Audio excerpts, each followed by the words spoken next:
The prison gate clanged shut behind him, a sound sharp enough to slice through my racing thoughts.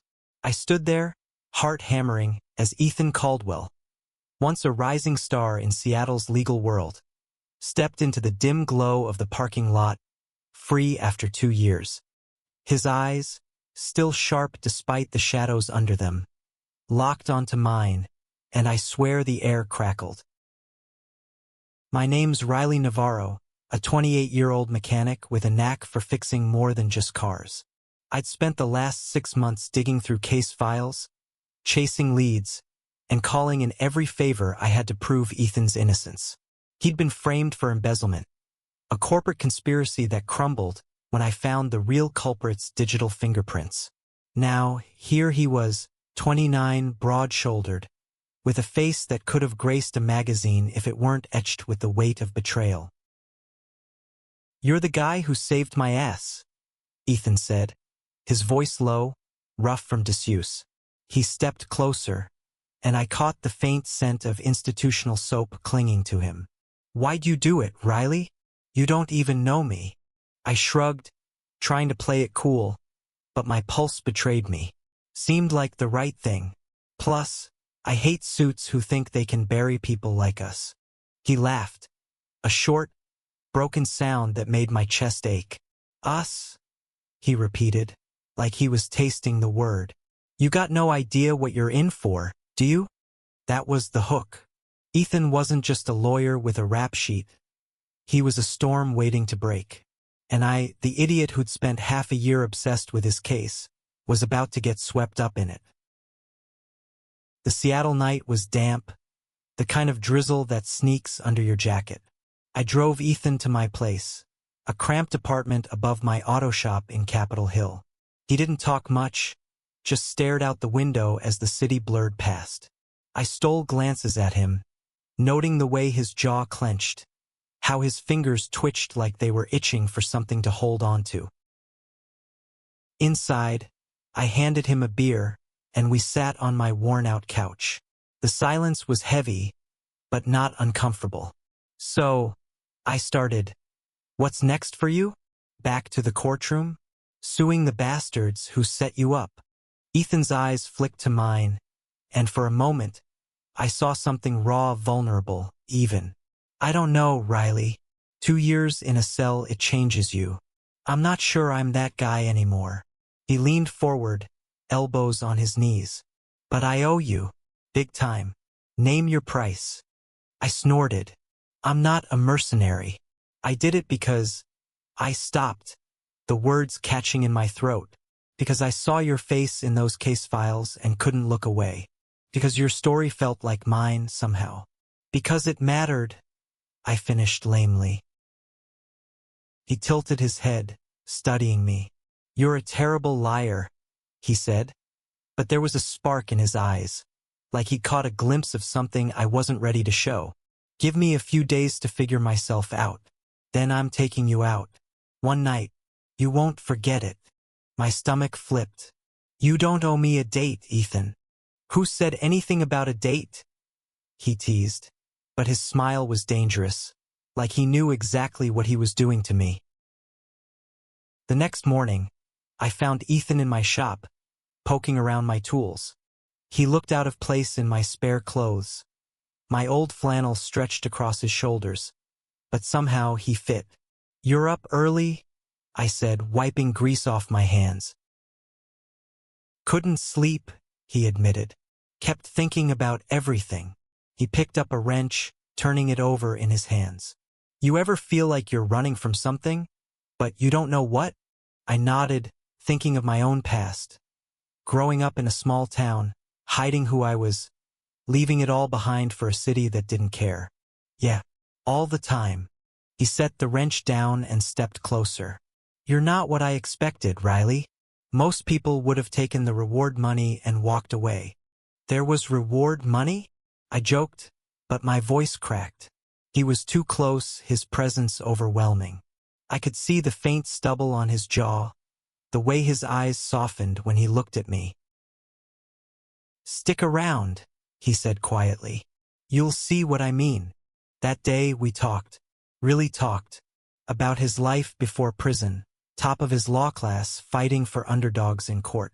About mine, fixing cars, dodging my family's calls, trying to carve out a place where I could be myself. He was gay, too, something he'd kept quiet in his old life. Didn't want to be the poster boy for anything, he said. Just wanted to do my job. By evening, I realized I was in trouble. Ethan wasn't just a cause I'd fought for. He was someone I could fall for. Hard. But trouble has a way of finding you. That night, my phone buzzed with a text from an unknown number. You should have left him in prison. My blood ran cold. I showed it to Ethan, who cursed under his breath. They're not done with me, he said, pacing. The people who framed me, they're powerful, Riley, and they don't like loose ends. Who are they? I demanded. He hesitated, then spilled it. A corporate law firm, Sterling and Pratt, had been siphoning funds through shell companies. Ethan had gotten too close to the truth, so they pinned it on him. My investigation had exposed their front, but not the masterminds. They'll come for us, he warned. You're in this now, too. I should have been scared. Instead, I felt a surge of defiance. Let them come. I'm not running. Ethan stopped pacing and looked at me, his expression unreadable. You're something else, Navarro. Then he grinned, and damn if it didn't light up the room. Guess we're in this together. We spent the next day digging deeper. Ethan had contacts, old law school buddies, a hacker friend named Lila who owed him a favor. She met us at a diner, a 27-year-old woman with neon blue hair and a laptop that looked like it could launch a missile. You're poking a bear, she warned, sliding us a USB drive. This has names, accounts, everything I could pull. But they're watching you. That night, Ethan and I pored over the files. Names like Victor Sterling and Claudia Pratt popped up. Big players in Seattle's elite. They're untouchable, Ethan muttered. Or they think they are. Then we touch them, I said, my voice steady despite the fear creeping in. We expose them. For good. He looked at me, and for a moment the world shrank to just us. You're crazy, he said, but there was warmth in it, and I'm starting to like it. As we worked, our hands brushed, and neither of us pulled away. The air between us hummed, charged with something more than just the case. I didn't know what was coming, danger, love, or both, but I knew I wasn't letting go. The Seattle skyline glittered outside my apartment window, but inside, the air was thick with tension. Ethan and I sat hunched over Lila's USB drive, the laptop screen casting a pale glow on our faces. Every file we opened revealed another layer of Sterling and Pratt's corruption. Offshore accounts, fake charities, and a trail of ruined lives. But the deeper we dug, the more I felt like we were being watched. Riley, Ethan said, his voice low. If we keep going, there's no turning back. His eyes, usually so guarded, were wide with something close to fear. You can walk away. I won't blame you. I leaned back, crossing my arms. You think I'd bail now?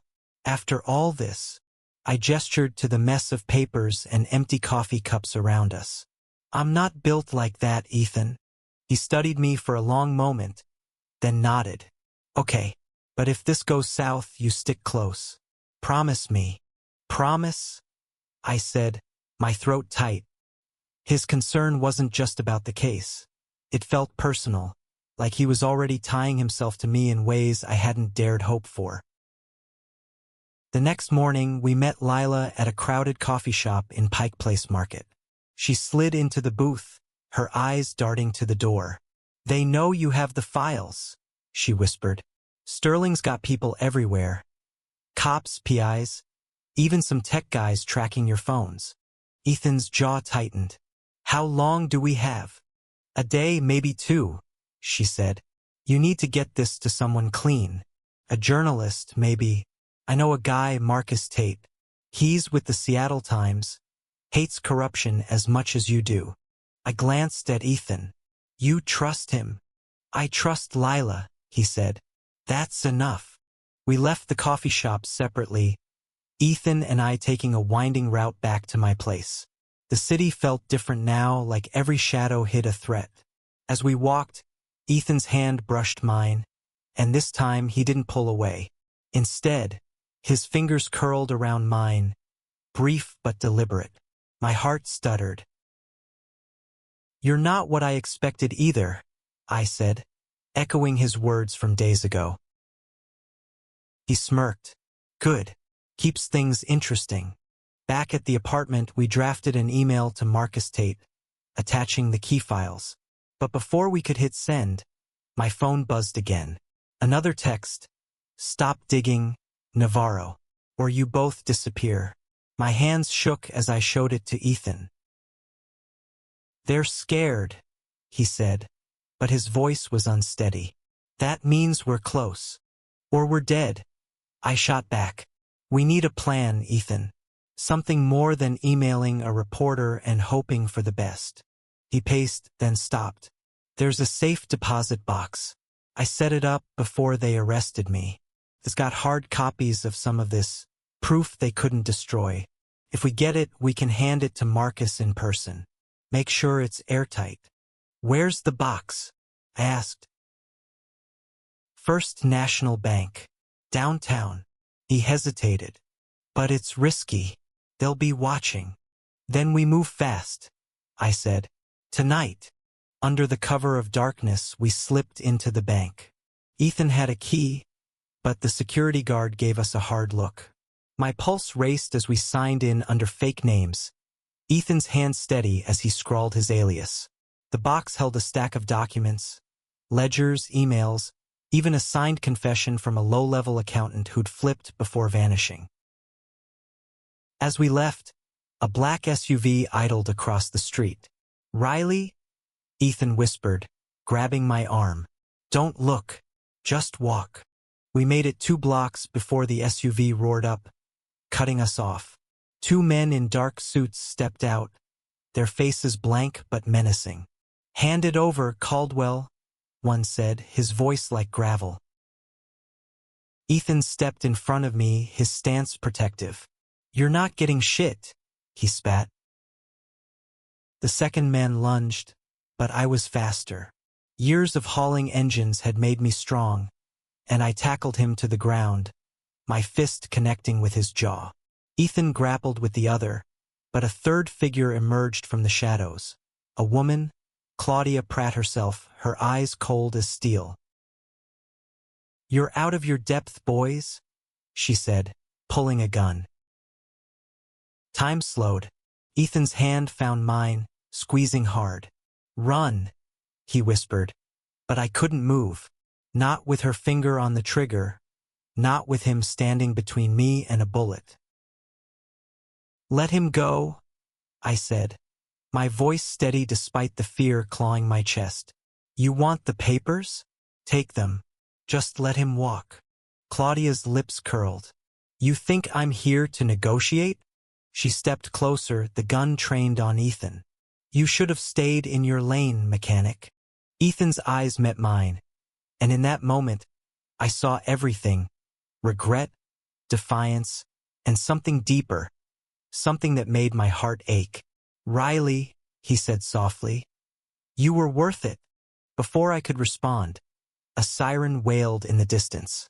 Claudia's head snapped up, and for a split second, her guard dropped. Ethan moved like lightning, knocking the gun from her hand. I grabbed the papers and bolted, Ethan right behind me. The SUV's tires screeched as it peeled away, leaving Claudia cursing in the street. We didn't stop running until we reached an alley, panting and alive. Ethan grabbed my shoulders, his eyes wild. "You okay?" I nodded, breathless. "You?" He laughed. A shaky, desperate sound, and then he kissed me. It was quick, fierce, and full of everything we hadn't said. When he pulled back, his forehead rested against mine. "I promised you a night you'd never forget," he said. "Guess I delivered." I laughed too, the adrenaline still pumping. "Yeah, but next time maybe skip the guns." The alley was a pocket of shadows, the city's pulse throbbing beyond its walls. Ethan's breath was warm against my face, his hands still gripping my shoulders like I might vanish. I wanted to stay there, lost in the heat of that kiss, but the documents in my backpack felt like a ticking bomb. "We can't stay here," I said, my voice low. "Claudia's not done." Ethan nodded, his expression hardening. "Marcus, we get these to him. Tonight." We moved through back streets, avoiding main roads. Seattle's nightlife buzzed around us. Laughter from bars, the clink of glasses, but it felt like a different world. My phone stayed silent, but I couldn't shake the feeling of eyes on us. Ethan's hand brushed mine again, and this time, I grabbed it, holding tight. He didn't pull away. Marcus Tate was waiting at a dive bar in Belltown, a grizzled 40-year-old with a notebook and a skeptical frown. He took one look at us, disheveled, breathless, and raised an eyebrow. "You two look like you've seen a ghost." "More like a corporate devil," Ethan muttered, sliding the documents across the table. "This is everything. Sterling and Pratt's dirty laundry. You publish this, they're done." Marcus skimmed the pages, his frown deepening. "This is big. Too big. You're sure it's legit?" "I staked my life on it," Ethan said. "So did Riley." Marcus glanced at me. "The mechanic, right? Heard you're the one who cracked this open." "Why?" I shifted, uncomfortable under his stare. "Someone had to. Ethan didn't deserve what they did to him." Marcus nodded, like he understood more than I'd said. "All right, I'll run it. But you two need to lay low. Once this hits, they'll come for you harder." We left the bar with a plan. Crash at Lila's safe house in Fremont until the story broke. But as we stepped outside, a familiar black SUV pulled up. My stomach dropped. "Ethan, move!" he shouted, shoving me toward an alley. We sprinted, footsteps pounding behind us. A gunshot cracked, and I ducked instinctively, my heart in my throat.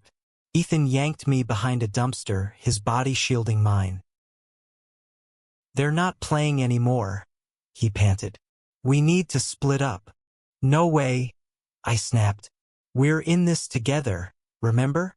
His eyes searched mine, and for a second I thought he'd argue. Instead, he nodded. Together. We darted through the maze of alleys, losing our pursuers in the chaos of the city. By the time we reached Lila's, my lungs burned, and Ethan's face was pale. The safe house was a tiny loft above a bookstore, cluttered with tech gear and takeout containers.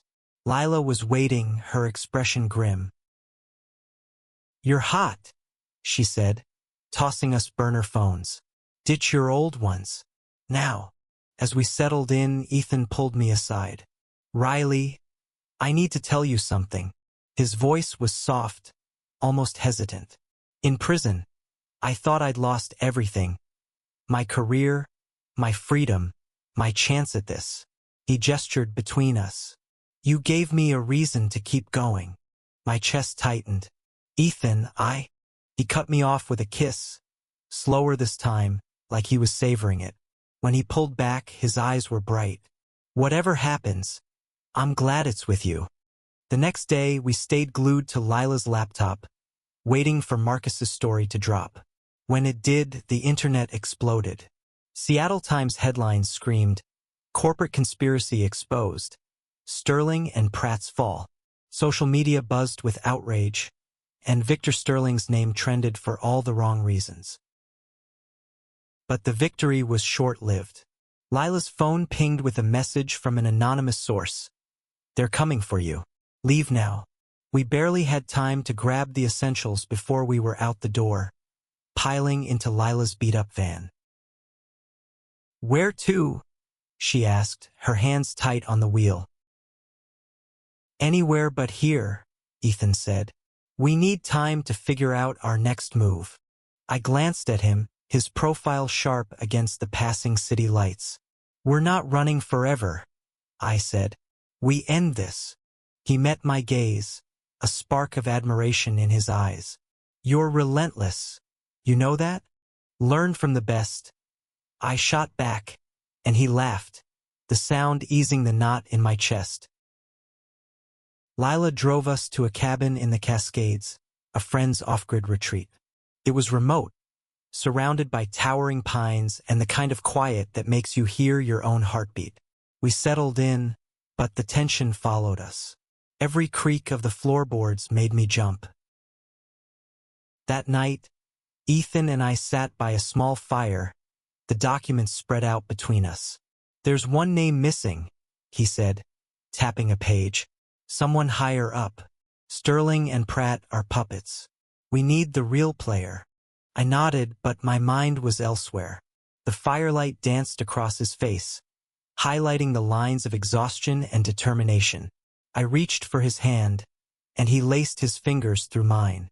"We'll find them," I said. "But tonight, can we just be?" He smiled, a real one this time, and pulled me closer. "Yeah," he whispered. "We can do that." As we sat there, wrapped in each other and the warmth of the fire, I realized something. This wasn't just about justice anymore. It was about us, about fighting for a future where we could be more than fugitives. And I'd be damned if I let anyone take that away. The cabin's quiet was a lie, a thin veil over the storm brewing inside us. Ethan's hand stayed in mine, his thumb tracing slow circles on my skin, but his eyes kept drifting to the documents. We were safe for now, but the weight of what we'd uncovered pressed down like a physical force. "Riley," he said, breaking the silence, "if we don't find the top dog, this never ends. They'll keep coming." I nodded, my jaw tight. "Then we find them. We've come this far." His gaze softened, and he leaned in, kissing me gently. "You're too stubborn for your own good," says the guy who took on a corporate empire. I teased, but my heart wasn't in it. The truth was, I was scared, not just of the danger, but of what this fight might cost us. The next morning, Lila called with a lead. "I traced some of the accounts," she said, her voice crackling over the burner phone. "They tie back to a guy named Gregory Holt. Big shot CEO, runs a hedge fund called Apex Capital. He's the ghost behind Sterling and Pratt." Ethan's face darkened. "Holt, I knew him. He was a client before everything. Always gave me the creeps. Can we prove it?" I asked. Lila hesitated. "Maybe, but you'll need more. Holt's careful, nothing direct links him yet. I'm sending you an address. His office. If you can get in, there might be something." Breaking into a CEO's office sounded like suicide, but we didn't have a choice. We packed light and left the cabin at dusk, driving back to Seattle in Lila's van. The city felt like a trap now, every corner hiding a threat. Apex Capital's office was a glass tower downtown, all sleek lines and cold light. We waited until midnight, dressed in dark clothes, our faces half hidden by hoods. Lila had hacked the security system, giving us a 10-minute window to slip inside. My heart pounded as we rode the service elevator, Ethan's shoulder brushing mine. "You ever done anything like this?" he whispered. "Break into a skyscraper? Nah, I'm more of a tire change guy," I said, forcing a grin. "You?" he smirked. "First time for everything." The elevator dinged, and we stepped into Holt's office. It was massive, with a view of the Puget Sound that would have been breathtaking if we weren't on edge. We rifled through files, hacked into his computer with Lila's instructions, and found it. A hidden folder labeled Project Eclipse. Emails, contracts, proof that Holt had orchestrated the entire scheme to protect his empire. "Got it," Ethan said, downloading the files to a USB. But as he pulled it out, the lights flicked on. Holt stood in the doorway, flanked by 2 armed guards. He was in his 50s, silver-haired, with a smile that didn't reach his eyes. "Caldwell," he said like they were old friends. You're persistent. And you, Navarro, quite the thorn in my side. Game's over, Holt? Ethan said, stepping forward. We have everything. Holt laughed. A cold, hollow sound. You think a USB drive will stop me? Your children playing at war. One of the guards raised his gun, but I was already moving. I grabbed a heavy paperweight from the desk and hurled it, catching the guard's wrist. Ethan tackled the other, and we scrambled for the door. Holt didn't move, just watched us with that same chilling smile. We barely made it to the street before alarms blared. Lila's van screeched up, and we dove in, my chest heaving. You get it? She asked. Ethan held up the USB. Enough to bury him. We drove to Marcus's apartment, handing over the new evidence. He promised to publish it by morning, but his face was grim. Holt's got friends in high places. Even with this, it's not over. As we left, Ethan pulled me into a shadowed doorway. Riley, listen, he said, his voice urgent. If this goes wrong, I need you to know you're the best thing that's happened to me. Ever. My throat closed up. Don't talk like that. We're getting through this. He cupped my face, his touch gentle but fierce. I mean it. You gave me a reason to fight again. Not just for justice, for us. I kissed him, pouring everything into it. Fear, hope, love. When we broke apart, I whispered, then let's finish this. For us. Back at the safe house, we waited, the hours crawling by. Marcus's new story hit at dawn, and the fallout was immediate. Holt's face was plastered across every news site, his empire crumbling under the weight of the truth. But we weren't naive. Holt wouldn't go down quietly. That night, Ethan and I sat on the safe house's rooftop, the city sprawling below us. His arm was around me, and for the first time in days, I felt like I could breathe. What now? I asked. He looked at me, his eyes warm in the moonlight. We live, really live. No more running. I smiled, leaning into him. Sounds like a plan. But deep down, I knew the fight wasn't over. Holt was still out there, and men like him didn't forgive. Still, with Ethan beside me, I felt ready for whatever came next. The rooftop was our sanctuary, a fleeting moment of peace in a city that felt like it was closing in. Ethan's arm was heavy around my shoulders, his warmth grounding me as we watched the Seattle skyline shimmer under the moon. But even here, the weight of Holt's shadow lingered. We can't stay in hiding forever, I said, my voice barely above a whisper. He'll find us. Ethan's grip tightened. Let him try. We've got the truth on our side now. I wanted to believe him, but truth felt fragile against men like Gregory Holt. Still, I leaned into Ethan, letting his strength steady me. We'd come too far to lose each other now. The next morning, Lila burst into the safe house, her face pale. Holt's gone dark, she said, tossing her laptop onto the table. No trace of him, bank accounts frozen, office cleared out. He's running, but that doesn't mean he's gone. Ethan's jaw clenched. He's planning something. Men like him don't just disappear. We need to end this, I said. Find him before he finds us. Lila nodded. I've got a contact in the FBI. Agent Sarah Kim, 35, clean as they come. She's been after Holt for years. If we hand her everything, she can take him down for good. We spent the day compiling every scrap of evidence. Lila's files, the safe deposit box documents, the Project Eclipse data. Ethan was relentless, cross-referencing details with a lawyer's precision. I watched him, marveling at how he'd clawed his way back from despair. He wasn't just fighting for himself anymore. He was fighting for us. We met Agent Kim at a nondescript diner outside Tacoma. She was sharp, no nonsense, with dark eyes that missed nothing. You've got guts, she said, scanning the files. Holt's slippery, But this is enough to nail him. If we can find him. He's still in Washington, Ethan said. He won't leave his empire behind. Kim nodded. We're tracking a lead, a private airstrip near Olympia. If he's there, we'll get him. But you two need to stay out of sight. No heroics.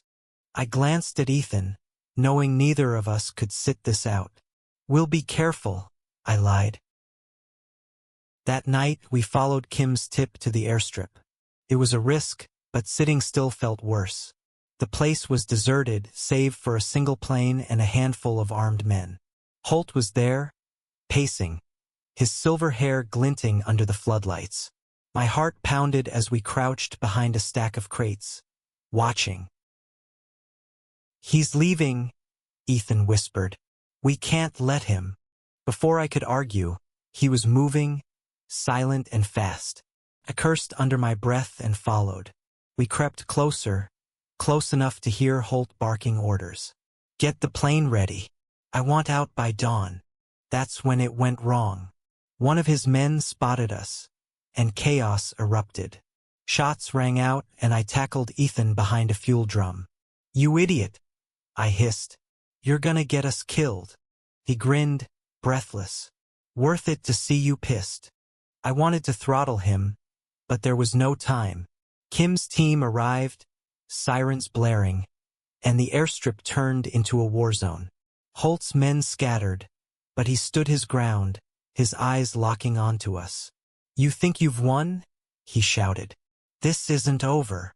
Kim's agents swarmed, cuffing Holt as he spat curses. Ethan and I stayed low, our hands clasped tight. When it was over, Kim found us. You're lucky you're not dead, she said. But there was a grudging respect in her voice. Holt's done. You did good. Weeks later, the dust settled. Holt was indicted, Sterling and Pratt dismantled. Ethan and I moved into a small house in Queen and a fresh start. He was working pro bono cases, rebuilding his life.